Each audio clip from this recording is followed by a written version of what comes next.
Well, first thing first, Steve, how are you today? I'm doing great. If things get any better, I'm going to explode, I tell you. That's very good to hear. So where I want to start with is in the past couple of years, you had an injury to your shoulder, to your thumb, I believe, and you had surgery for both. What did you learn about yourself, both as a guitar player and as a human being, when these two things, when kind of one limb was taken away from you? Well, that it pays to listen to your body.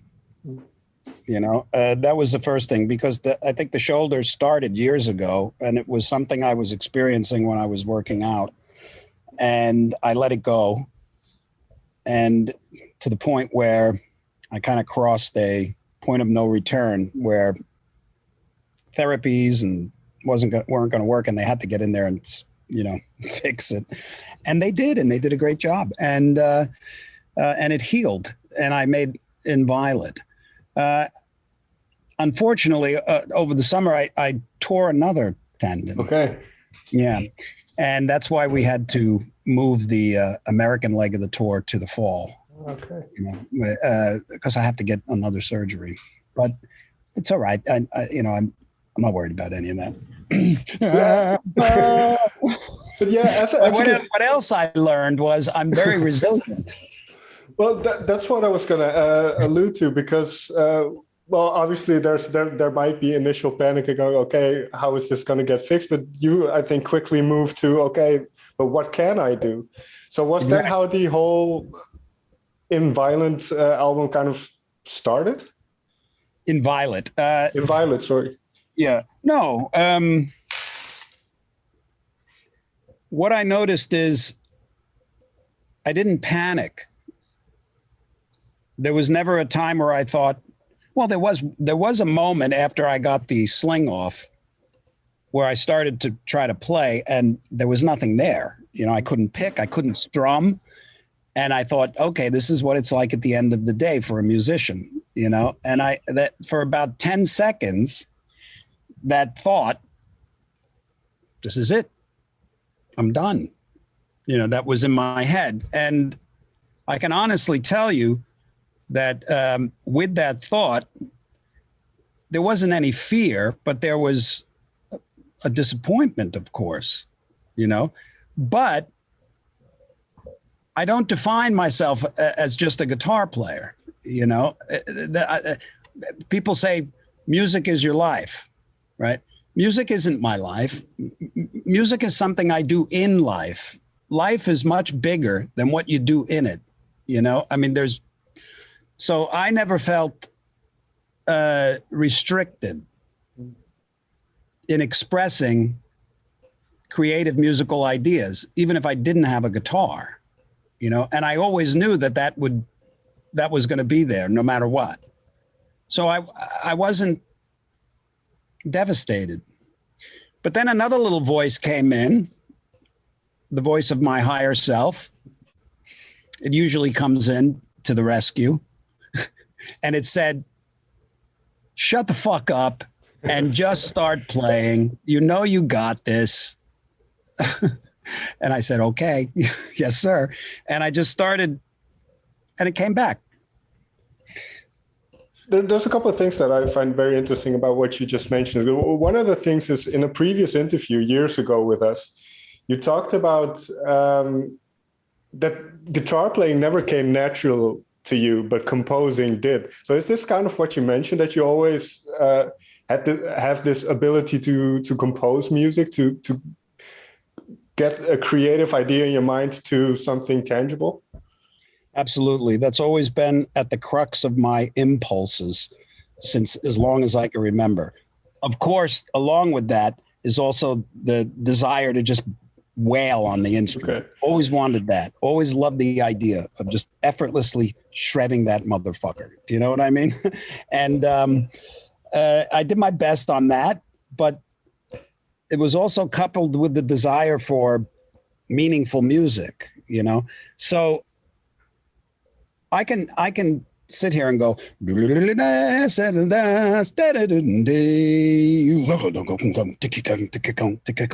and I can record myself singing that, right? And I can write without a guitar an entire orchestra piece of music, just based on that little thing I just sang. And I find that very compelling. You know, I love doing that. So I love playing the guitar, but there's going to come a day where it's just not going to really be there, you know, and that's fine because there's other things that are there. Where did this side for you originate? Because I do remember reading that you, when you were younger, started quite early with recording things and kind of documenting what you were doing. What were those first kind of compositions like? And then I don't know if you ever listened to them or if they're still somewhere, but... Well, in the very beginning, they were on the accordion because I was 10. Fair enough. Which is pretty silly sounding.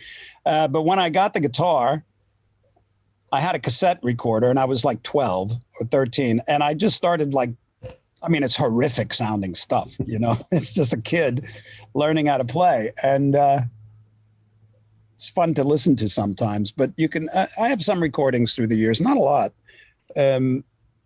I was a terrible player when I was young, you know, I could connect enough, but it always seemed like everybody around me was much better than me. Which was actually good, you know, because it helped me to improve. You could pull yourself up. There's always somebody that's going to do that for you. You just have to look for it, which I wanted to mention. I forgot to mention, based on your previous question, in situations where you're confronted with a challenge, you have a choice of how you decide to perceive that challenge. This is your choice. It's only ever your choice. So the way that you perceive a challenge is directly joined at the hip with the results you're going to have, right? This isn't debatable. If you look at a challenge and you say, this sucks, let's say you're a musician and your perspective is, this sucks, they suck, the industry sucks because it's holding me back. I can't make any money. They're only playing crap on the radio. Nobody knows how great I am. You know, all these kinds of perspectives are your way of looking at, not your way, some people's way. Sure. Of looking at a challenge. So when you have that kind of attitude, the results are going to be reflected in your attitude. So you're only going to get more shit thrown at you. You understand? Because that's what you're looking for. You're looking for things that are holding you back, that you believe are holding you back. They're not, but you believe they are. So this is the issue. It's what you choose to believe in what you're seeing. Because I would say to somebody, it doesn't matter if you live in Bulgaria and nobody around you understands what you're playing. None of that actually matters. Everybody in Bulgaria doesn't, and I'm referring to a Bulgarian fan that wrote and said, there's no opportunity here. And that's a perspective, that there's no opportunity here, okay? When you believe that, that's what you're going to find, because that's what you'll be looking for. But the hard thing for people to understand is how easy it is to shift your perspective. Instead of saying there's no opportunity here, you say, I know there's opportunity here. I'm just not seeing it, but I know it's here, and I'm determined to find it. And that opportunity might be a plane ticket to another place. You know, who knows? But the moment that you turn your gaze to seeing how things can serve you and how you can serve them, the moment you do that, you will start seeing those things. But all too often, people create a barrier to those things based on their defeatist victim perspective, and they believe it. So that's the problem. You know, whatever you believe is good. You're going to find the evidence of it in the world. But if you change your belief, you'll find the evidence of that. But people don't believe that. They think, nope, this is the way it is, and that's the way it is, and I can make believe that it's differently, but it's not going to change. So how well are you going to do with that attitude?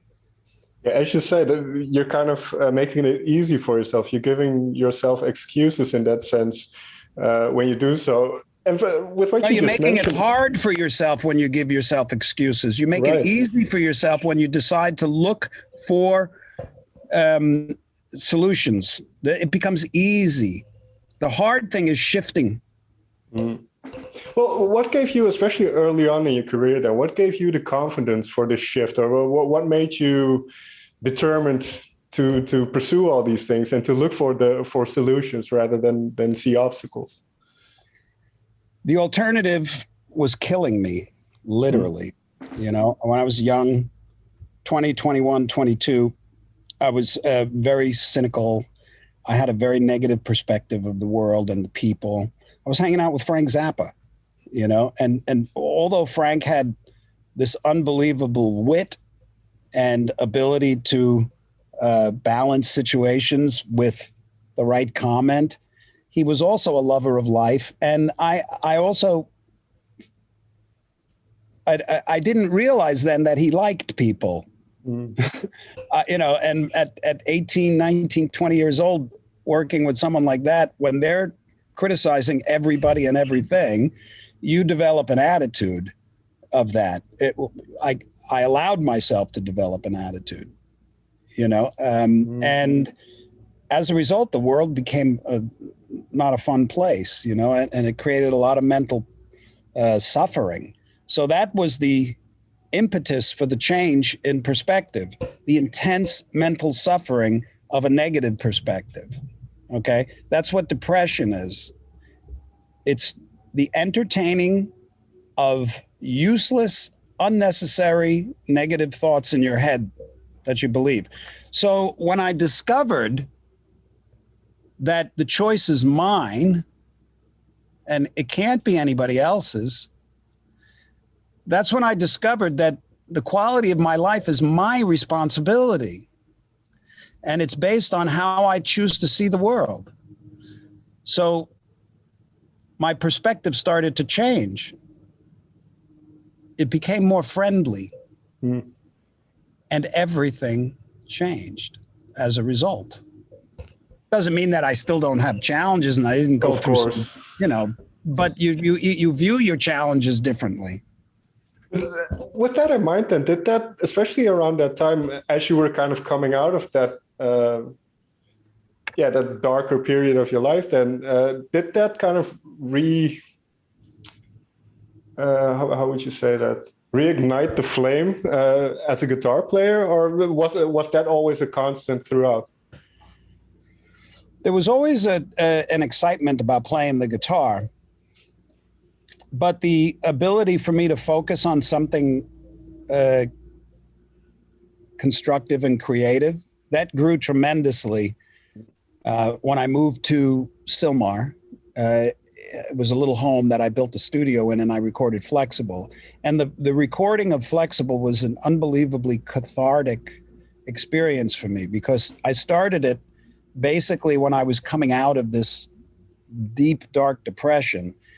And I was finding light. You know, I had no obligations. I had no desire to be famous, really. I had no bands. I was totally left to my own. And I lived on a property with people I loved. And we had an amazing little community, and we just played music. And I built this little studio. And it became, I started to, with all the esoteric reading I was doing at the time, I was going through serious transitions, and this flowed into the music. So when you listen to Flexible, there's this innocence and naivete in it that was part of my rebound. Do you know what I mean? So what was the question? I want to make sure I answered it. No, I can continue on this, because this is great what you're talking about, because this sense of innocence then, and perhaps a naivete, Is that something then that you try to recapture from a creative standpoint whenever you do a project? Yeah, absolutely. And there was periods of time, huge periods of times that I went through where I didn't do that. You know, I followed convention to a degree, and that never really worked entirely for me. But as you get older, your perspectives change. And the greatest perspective change for me was on my own freedom, my own ability to record unencumbered with expectation. That's big. That if you can acquire a frame of mind that has no fantasy expectation in it for some future time, then you can unleash your creative potential in this moment, you know, in the moment that you're actually creating, you know? So what I discovered was I don't have to have any expectations except to do the best I can right now and enjoy what I'm doing right now. Just enjoy it. So that's how all the good stuff happens for somebody, because when there's expectations, you're trying to second guess something you just don't know anything about. You can't. I mean, sure, in some situations, this is the rock community, I'm making this record for them, you know. My music doesn't follow anything like that now. It's just like, this is what I want to do. It falls into a rock category, I might assume, because it's, you know, I like rock and it's heavy and, you know, but I don't have any expectations to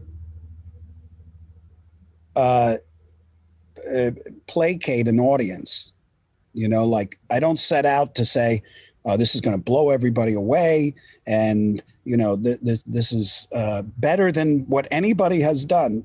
I don't really set out to do that. What I set out to do is to manifest my creative ideas, the ones that are exciting to me. I get an idea and I go, yeah, I want to do that. Yeah. And then I just do it. What I find very interesting about kind of those ideas that come to the forefront for you is they're always kind of pushing the boundaries or innovative in a sense.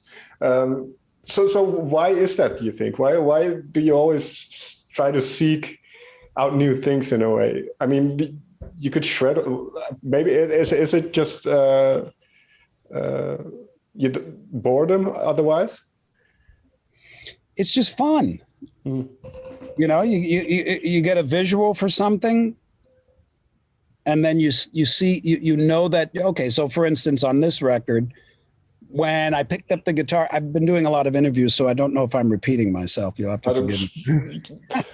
When I was doing Knappsack, which was a song I played entirely with one hand, the moment I put the guitar on and I started just fretting some notes, a very compelling and exciting idea just went boop, just like that. And what it was you're going to make a song with one hand and you can do it. It's fascinating for people that don't play the guitar. For people that play, if you have a legato technique like me and you're tapping a lot, it's not that difficult, you know. Of course, you got to work it out. So when that idea came, there was sure, at the back of my mind, I was saying there might have been, well, if I can pull this off, some people are going to get a big kick out of it, you know. But really, it was just a compelling, fun idea. And that was enough. You know, I didn't say, oh, okay, now I'm going to blow everybody away. No. So like when the Hydra, the guitar, the Hydra, and performing a piece of music on it, writing a piece of music, the idea for the entire thing came in one download. You know, it was like, I got it. I want to make a guitar with 3 necks, and I want to write a piece of music that's got a beautiful melody, and it's got to sound like a great piece of music by itself, you know, and it's going to integrate. So it was all that. It was so exciting. For me to like call somebody up and say, hey, I got an idea. Let me know if you think this is a good idea. I want to build a guitar, da, da, da, and if they might say, well, I don't do that. It's like, if it's good for me, it's good enough. And that's the way it should be for you. Now, when I say you, I'm talking about all of us. Sure. Now, advice is seldom relished. Opinions are disdained. But with some clarity on your part, you can receive constructive criticism and valuable opinions that resonate with you, that then you incorporate, that can change what you do. But only you will know if those opinions or whatever are where they're coming from in a person. Sure. You know what I mean? So you have to be able to not take anything personally. And a thought just popped into my head, and I don't know if this is a good question or not, but how do you distinguish between what is a genuine idea and what is not? Everybody has a uniquely creative nature. There's something that you do in your life that when you're doing it, you're enjoying it. You actually feel enthusiasm. You have no fear about the future. You don't have any expectations. You're connected. You're connected to something in an organic way that feels natural and joyful to you when you're doing it. That's your function. And this function, it varies as much as there are people on the planet. So when you can find that thing that you love doing and you can make a career out of it, you don't need much really, because the joy of the work is the fulfillment. That really is, because your economics are going to change through life. You're going to have things that you want. You're going to buy things you don't even want. You're not going to have things that you want. All that's going to continue to fluctuate. But the fulfillment you feel when you are expressing your uniquely creative potential is fulfilling on a deep level. So when you're engaged in that, the product that you create, the feeling flows into it, So when you're doing this thing that you love, you receive inspiration. It can come in many different forms. You can see something that somebody's doing. You can hear something that somebody's doing that inspires you. Ideas can arise just out of nowhere, seemingly nowhere. But in any event, these natural, organic ideas that the universe is inspiring in you, that are natural for you, that these are your organic ideas, because when they come, they're accompanied by the feeling of enthusiasm. They're accompanied by the aha moment. Yeah, I want to do that, So there's no stress in the manifesting, in the process of reaching the goal. It's a joy every step of the way. You're enjoying of course, there's challenges. Of course, you might be, having to, take care of business, but still you're enjoying the process. Okay, so that's a natural inspiration idea that the universe has given you specifically for you. And here's the kicker in that. Any idea that the universe can inspire in you that gives you that feeling of enthusiasm that you feel is exciting to you, it will give you the means to manifest it. It must. This is what it does. This is what it wants to do. The universe wants you to do that. It wants you to be yourself, your natural creative self, without comparing what you do with what other people do. You see, it doesn't care about that. It just cares that you are in the state of joy when you're creating. Okay, so conversely, an egoic fantasy is an idea, it's a thought that people have about the future. It's usually a projection into a future period where once I get there, once I'm recognized as being great and I have all the awards and I'm on the covers of the magazines and I got all the money and people worship me and know how great I am, then I can be happy. Okay, so this is a very common belief in people's minds about creating a future. Now, of course, you have to be responsible for your economics and plan to some degree. I'm not saying you neglect all that. What I'm saying is when you have fantasy goals, the way that you know that they're fantasy is there's resistance in them. You're usually complaining through the whole process. So if it takes a year, let's say your goal is to be a totally worldwide loved and adored guitar virtuoso. And you have to practice a lot. If it's a natural instinct, there's no discipline required in the process. It's all passion. You don't need anything to tell you to do it. Nothing's going to stop you. A fantasy egoic goal, you're usually fighting through the whole process. You're blaming people for why you're not where you believe you need to be. You're blaming people for not doing what you expect them to do.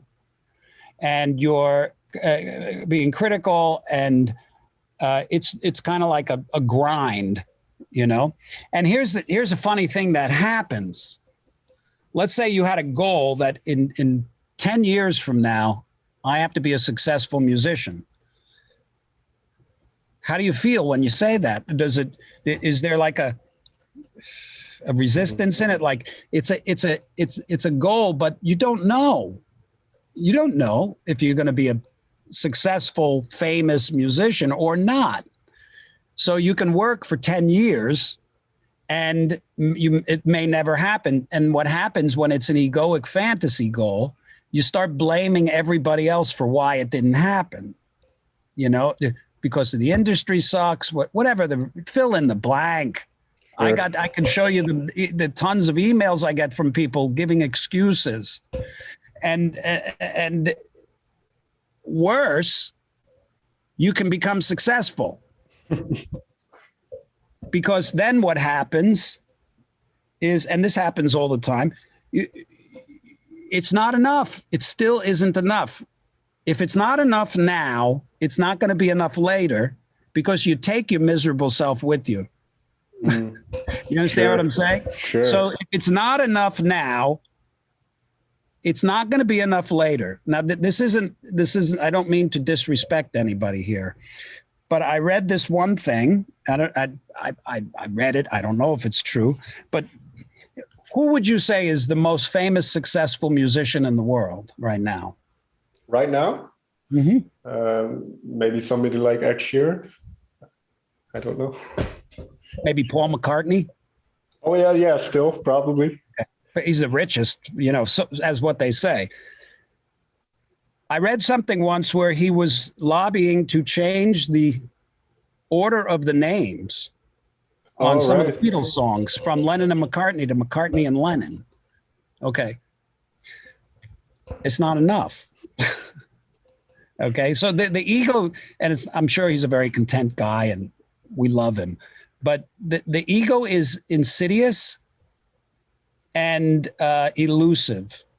It does things like that. Right. Okay.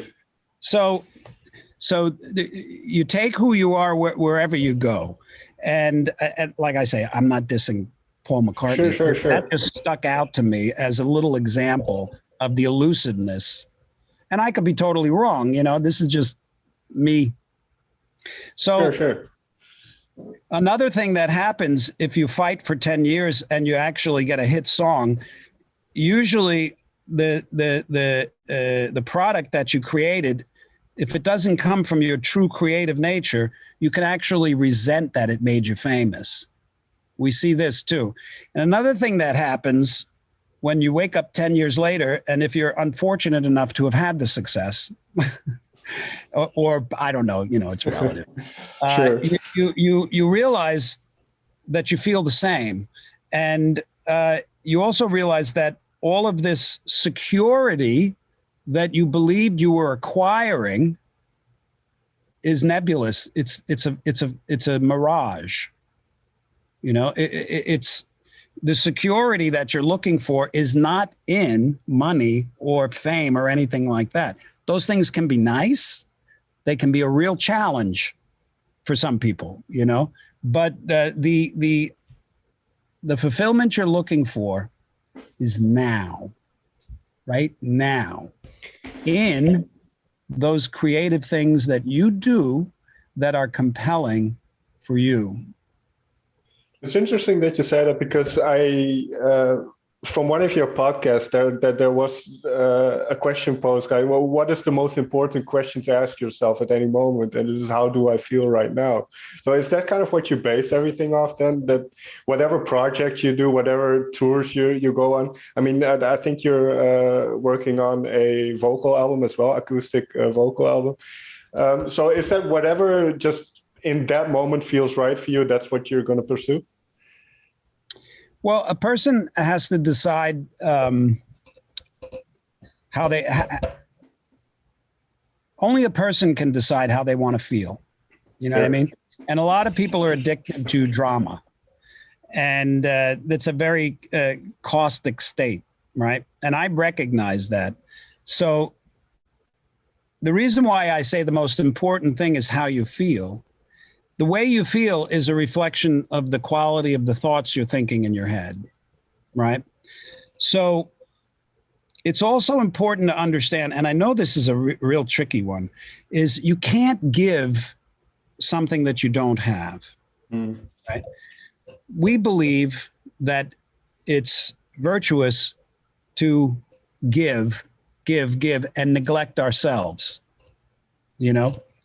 Well, if you don't have respect for yourself, you can't really effectively support others. So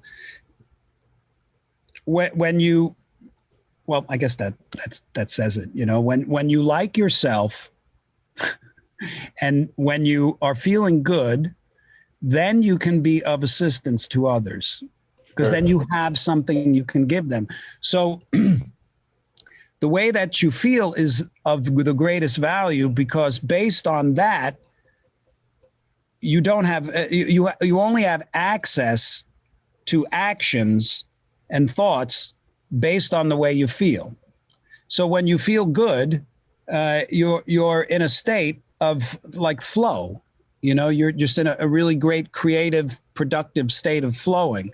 And this is all based on the quality of the thoughts you're thinking. So the most important thing is to be able to back up your attention and recognize the quality of thoughts that you're thinking.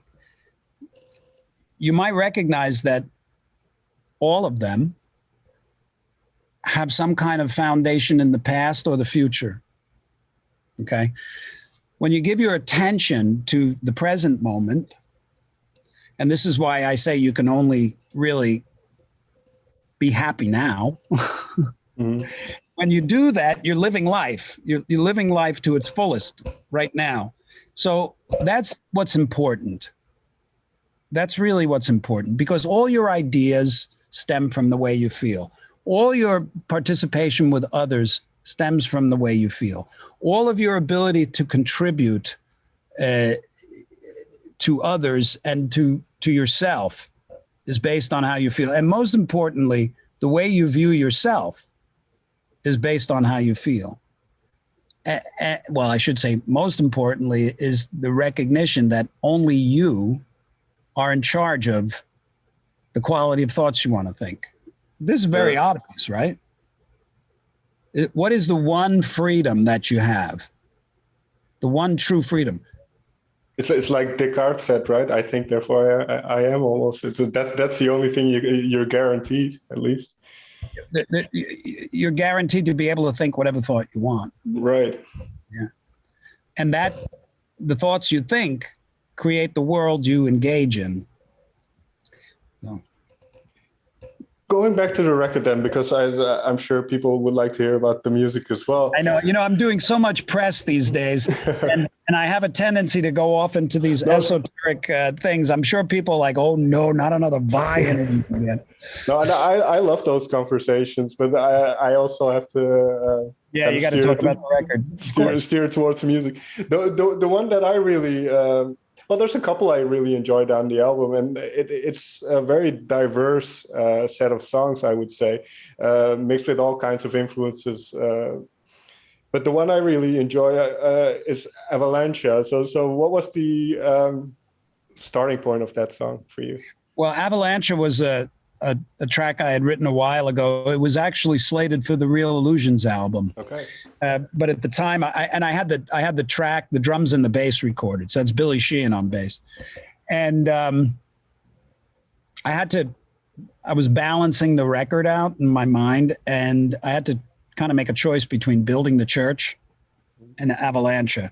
And for Real Illusions, I chose Building the Church, and I put Avalancha on the shelf, but it was there and I knew it was there. And I really wanted to flesh it out. And for the new record, that's what I did. How I don't know how to properly formulate this question, but how do you kind of, in the moment, open yourself up for that kind of work? Are you somebody who kind of hammers at it? Are you in the studio every day trying to figure that out? Or is it something that you have to wait for the right mood, right mindset, and then it kind of comes out naturally? Usually that you got to, for me at least, sure. I think people who are like geniuses, they're connected all the time. I have to wait for the gods of inspiration to sprinkle some fairy dust on me, but they do. And occasionally what I do is I'll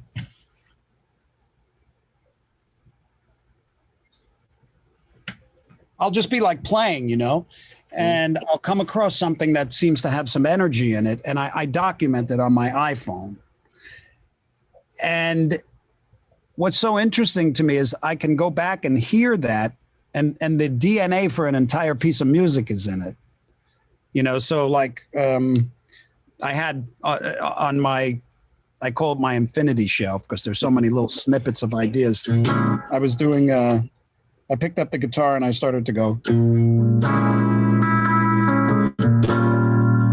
And as soon as I did those changes, something in me said, oh, that's kind of nice, So immediately you engage in that tonal atmosphere. So you're making an emotional investment in what you're hearing. And the moment you start doing that, your ear can take over and tell you where to go based on your tendencies.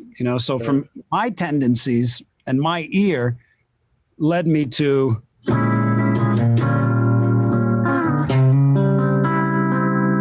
and as soon as I did that, I'm like, whoa, that's cool.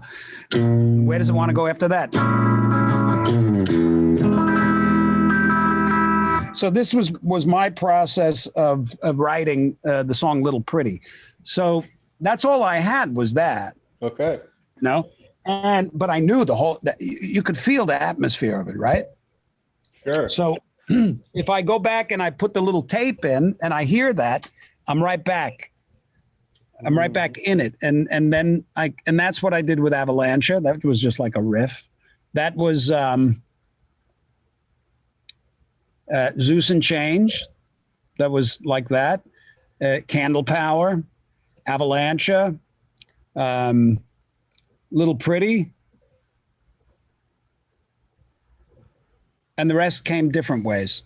Well, yeah, I was going to ask, how about Sandman Cloud Mist? Because that's a different kind of playing. I would say, but maybe I'm wrong in this because I'm not. Oh no, it's very different. But yeah, what goes into it? Is that more emotion? Is that more of a?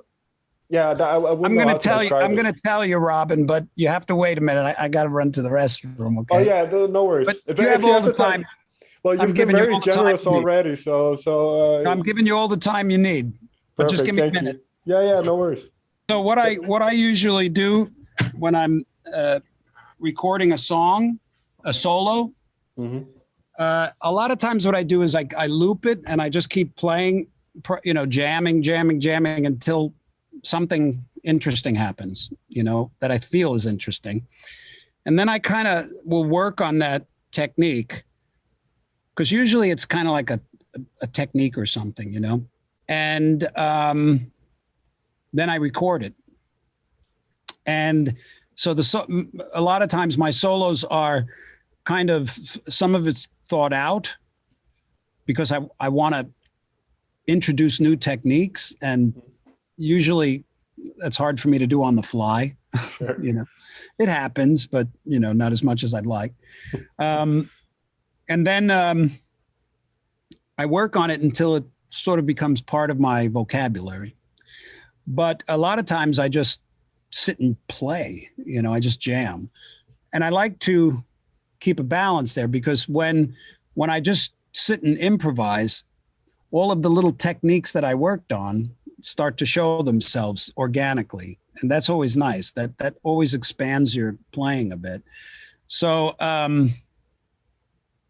with Sandman Cloud Mist, I was doing this event called the Big Mama Jama Jamathon, where the music didn't stop for like 58 hours or something crazy. And I wanted to write a whole bunch of chord changes that could be looped. So I made a simple little loop of these chord changes that I liked. And I would use it. I have hundreds of them, and I just put them on and I jam when I'm warming up or if I'm working something out. And I had written Sandman Cloud Mist changes and created a little loop, and we used it at the Jamathon. And I thought that the changes were really nice, and I started hearing a melody in it. So I was working on a Alien Guitar Secrets Patreon upload, and it was about delay. It's really fantastic, actually. It's like an hour and a half or 2 hour class that I give on delay. And you learn everything about how they work, the different kinds, all this kind of stuff. So part of the video on that was me just sitting and jamming on Sandman Cloud Mist. I probably improvised without any figuring stuff out for about 20 minutes. And then I chopped it down to 6 minutes, and I made Sandman and used that for this Patreon class, and it's uploaded online. But when it came time to put it on the record, I wasn't quite sure at first, but then I thought this is a valuable track because it's all improv. It's just totally, 5 or 6 minutes of Steve just riffing, and I thought it would be nice to have that kind of space on the record. So I also knew I didn't want to have it as a loop, the track. So it was fantastic. I sent the track to Vinny Colaiuta, and he did an amazing job putting the drums on it. I sent it to Henrik Linder, bass player, usually with dirty loops. Guy's a freakazoid, and he just laid down the most beautiful bass part. I sent it to my friend Dave Rosenthal to put the keyboards on. Trying to think if I got everybody. I think that's it. But so that's how that song came about. It's really just pure improv. Okay. With the little melody in the front and back. Okay, well, that's very interesting. I love hearing about how the creative process goes. So thank you so much for sharing some of it. There's a couple of questions that are more general in a sense, and have a little bit to do with where I'm from, which is the Netherlands. Now, I read that this year actually, you're planning on playing or recording with the Metropole Orchestra here in the Netherlands. Yeah, I'm so excited. This was the one project that that had to get postponed like 3 times. Right. And okay, so basically, look, give me one moment.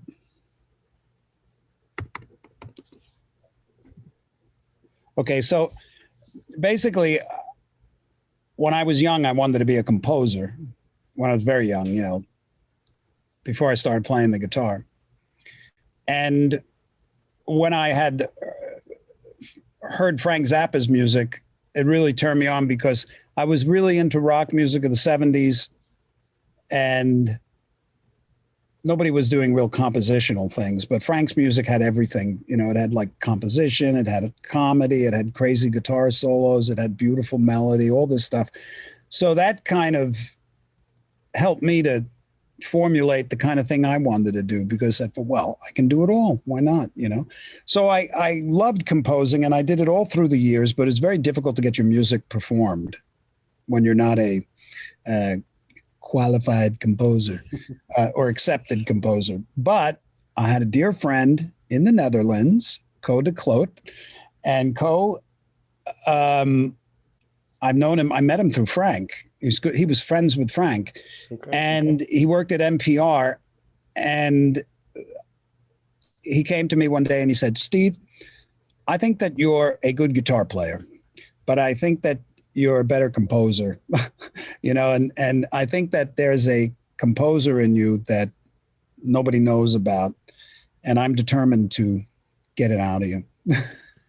So Co, without his support and help, I'd still be like a basement composer, you know, because he single-handedly put on these 5 shows in the Netherlands with the Metropole Orchestra.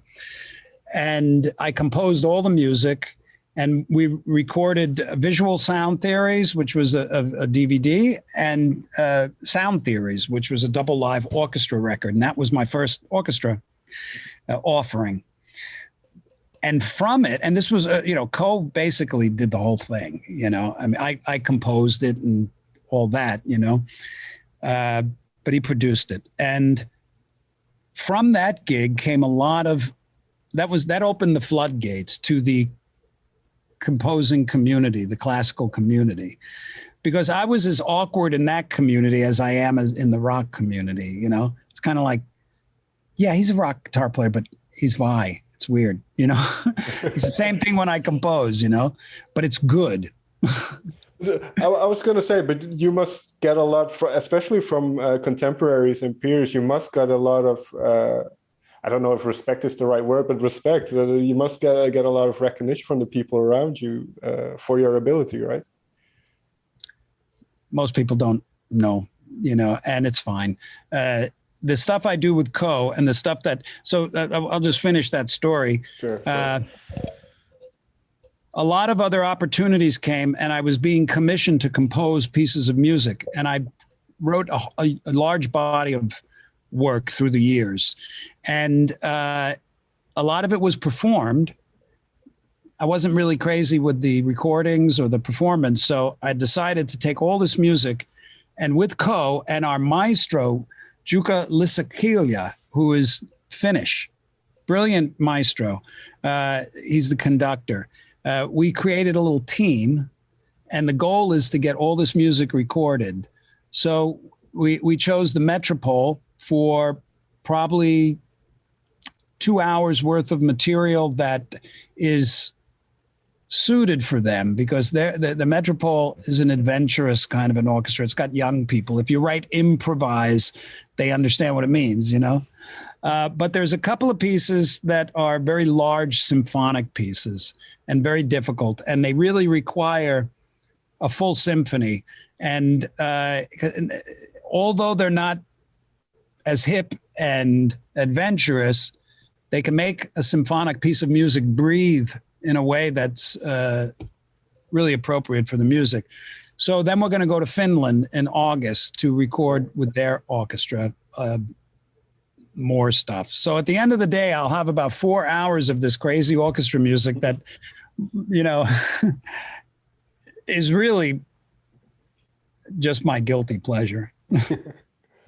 Oh, it's awesome that you get to do that, then, and get to realize that compositional ambition as well. Yeah, it really is. I love it. One final question. I'm sure you've answered this 100 times, but as somebody from the Netherlands, we kind of now that I have you, I have to ask. Eddie Van Halen passed away 2020. You kind of were around when he was playing, obviously. What did you initially make of him, and did everybody kind of at the time realize the impact he would have? We realized the impact he was having then, you know, when he first hit the scene. I was probably in high school or college when I first heard Eruption, and it just blew us all away. We couldn't understand it. It wasn't just the tapping. It was the rock and roll attitude in the guitar parts, you know, the bulletproof, supreme rhythm playing where every note in a chord explodes and they're in tune and they sound amazing. It was in his tone, you know, the way that he presented, he heard it in his head that way, and he presented the guitar on a silver platter, you know, and this was all very different for us at the time. You know, we had big, heavy guitars and all that kind of thing, but nothing as free sounding and effervescent and intense and free, but solid, you know, and expansive as Edward, you know. So we didn't know then because he hadn't written all the great songs that the band ended up writing, which created their legacy, you know. But yeah, it was a game changer. And for you, you obviously played with David Lee Roth, and I don't know to what extent you delved into all of their songs, but did you kind of get to dissect what he was doing in a way? Well, yeah, I had to, because I was going out on tour playing his guitar parts, and I wanted to pay respect to them, you know, because the fans want to hear that. You know, his guitar parts are like completed orchestra arrangements in a way, you know, and they play so well. I mean, they're beautiful, beautiful guitar parts, and I wanted to get them as close as I could, you know. Of course, the solos and stuff, I just did my own thing. Steve, thank you so much. You've been so generous. I can't with your time. I can't thank you enough. My pleasure. Thank you so much for a wonderful conversation.